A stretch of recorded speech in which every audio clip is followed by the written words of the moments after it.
Keeping Up with Jones, the Lonnie Jones podcast adventure, is brought to you by TKM Incorporated. This company, located in Moss, Tennessee, specializes in erosion control, hydroseeding, hydromulch, silt fence. They do minor excavation work, and they also provide traffic control and construction signs. Their mission is keeping people safe. Their passion is wishing that all men could be saved. TKM stands for The King's Men. If you'd like to contact The King's Men, you can contact them at 931-243-3958, 931-243-3958, or you may email them at tkminc2001@twlakes.net. That is tkminc2001@twlakes.net. The King's Men, in partnership with Keeping Up with Jones, the Lonnie Jones podcast adventure.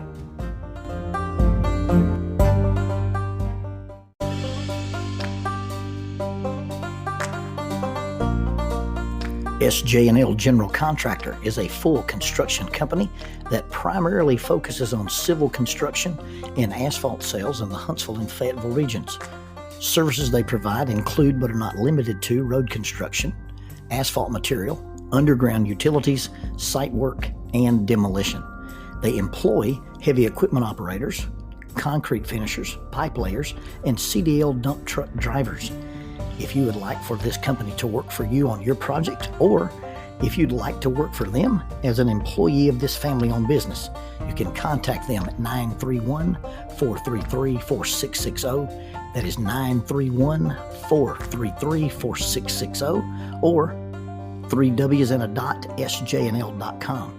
That's www.sjnl.com. SJ&L General Contractor is a sponsor of Keeping Up with Jones, the Lonnie Jones podcast adventure.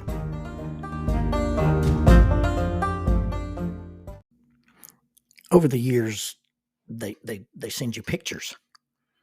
Now, as a facilitator on a ropes course, as a guy who owned and operated 2 ropes courses, you spend a lot of time in the air trying to inspire people to go beyond their preset limits. And of the pictures that you think you'd get from being a ropes course instructor for 25 years, I've got one video of me rappelling upside down. I've got a video of me on the giant swing.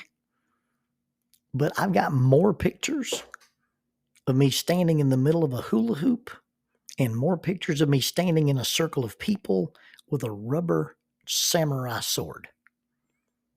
The samurai warm-up. This is a thing I saw Noel Carper do years ago at Berry College. We were working with Georgia Tech, and it was time to warm up the group in the morning. Now, Noel is a consummate ropes course instructor. He's worked at my company. He's worked at Berry. He's worked with Nathan Hicks and Higher Ground USA. We facilitated rock climbing stuff. We've worked with lots of groups. Noel's a martial artist. He's got a black belt in a particular style that's a striking style. And Noel walks out into the middle of this circle, and he's got this large foam sword. And he takes a bandana with a rising sun on it, and he ceremonially folds it, and he ties it around his head.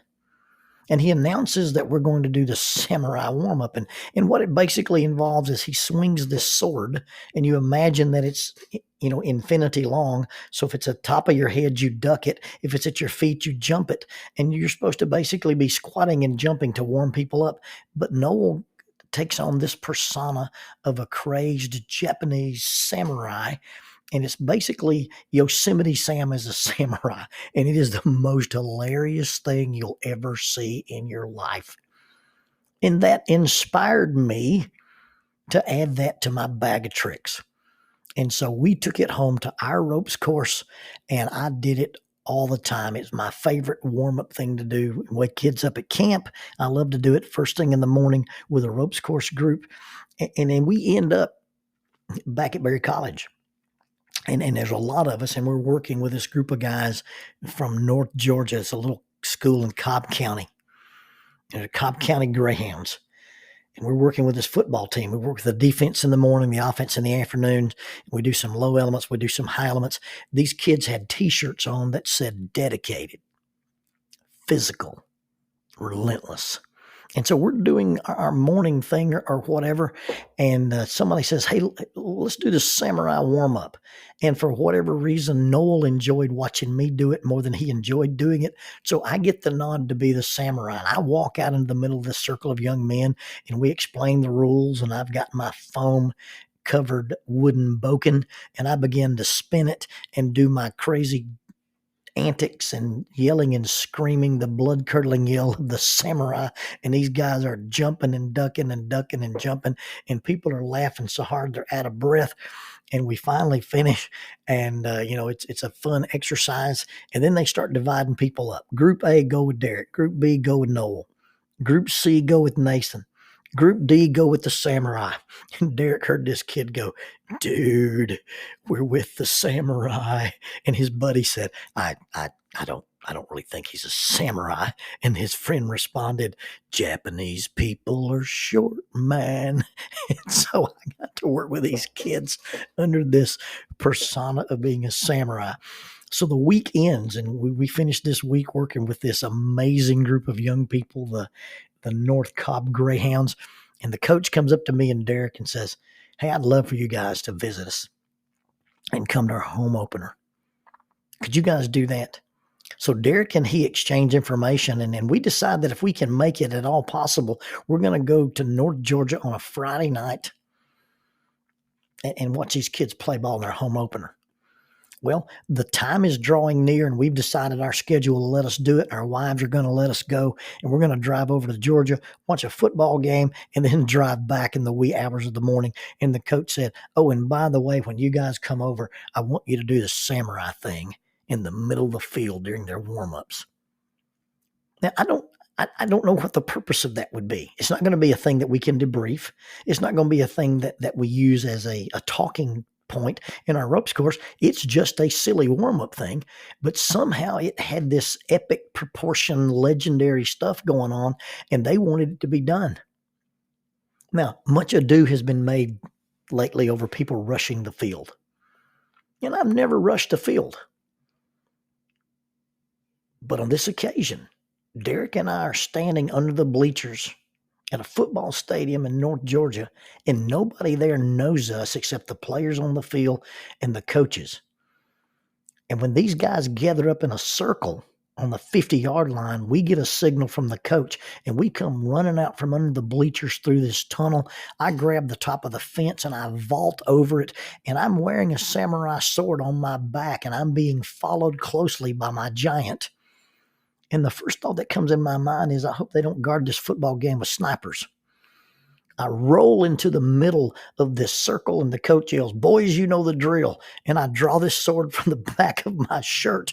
I yell my blood-curdling Yosemite Sam, Teenage Mutant Ninja Turtle samurai cry, and we do this warm-up thing, and the guys are going, "Dude, no way, cool, I can't believe it." And they do this thing, and then when it finishes, Derek and I go around high-fiving and hugging the boys, and we watch them play their home opener.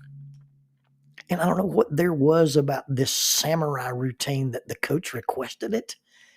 It's a silly thing. It's a goofy thing.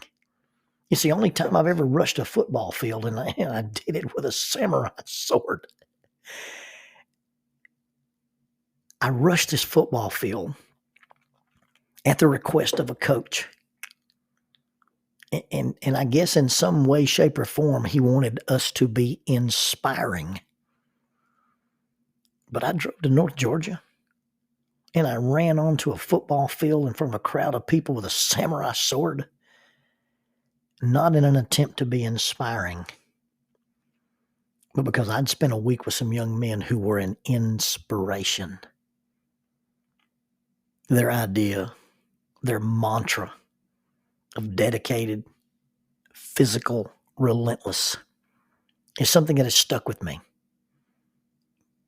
Their poise, their work ethic. I don't know anything about their football acumen, or they even lost the home opener. But I wasn't impressed with these young men because they could play football. I was impressed with these young men because of the poise they brought to football. Their work ethic and their dedication and their honesty. Their being relentless not relentless with their tenacity for physicality, but relentless in their pursuit of their ideals and their goals. And the guy who was in charge of these kids wasn't necessarily coaching football, he was coaching life.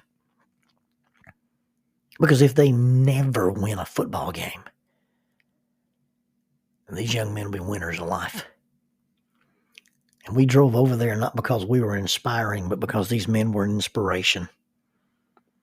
I remember standing in the North Georgia heat as the sun was going down on the last day, watching some guys complete a high element. And I'm standing beside this kid who's a linebacker, and his name was Logan Slogger. And I told him, I said, look, I said, I grew up in a town of Oxford, Alabama, and our mascot was Yellow Jackets.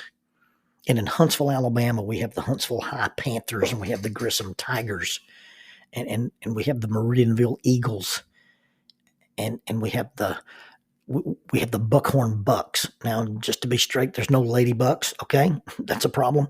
But we were looking at all these mascots, and they have claws, and they have fangs, and they have horns, and they have antlers. But your mascot's a Greyhound.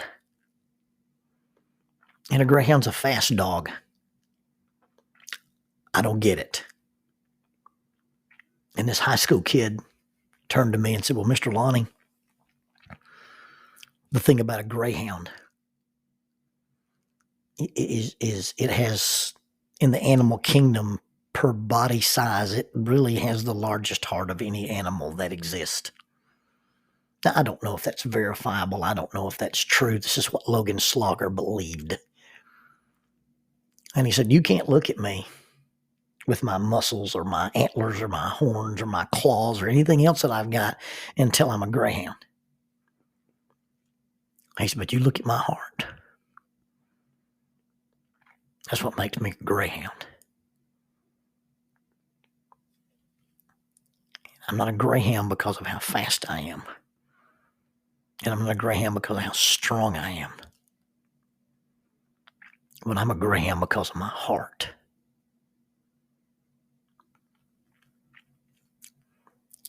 And with a heart like that,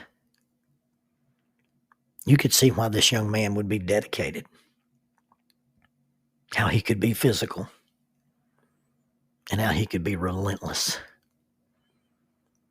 And so when you're out there pursuing your passion, and you want to do something so great and so inspiring and so spectacular that people would rush the field, you do that not because of your talent. You do that not because of your strength. You do that not because of your speed. You don't even do that because you win. You do that because of your heart.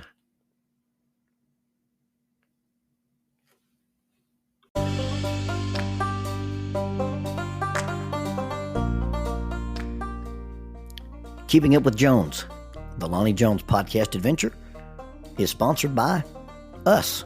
What? We sponsor ourselves? Is that even legal? Check us out on Amazon. You can have access to the titles of Pedagogue, the youth ministry book by Lonnie Jones, Cognitive Spiritual Development, a Christ-centered approach to spiritual self-esteem, Grappling with Life, Controlling Your Inside Space, a small essay using the principles of Brazilian Jiu-Jitsu to talk about psychological and emotional self-defense, If I Were a Mouse, a children's book written and illustrated by Lonnie Jones, and then The Selfish Reel, a very short story about a decision. Also, you can check out our YouTube channel to see archived lessons and presentations from across the country, some videos with rope tricks and knots. Don't forget to visit the Facebook page 550 Guys to learn about the little rope men that we make and that we invented and that we make. And then be sure to click like, subscribe, and share. This is Keeping Up with Jones, the Lonnie Jones podcast adventure.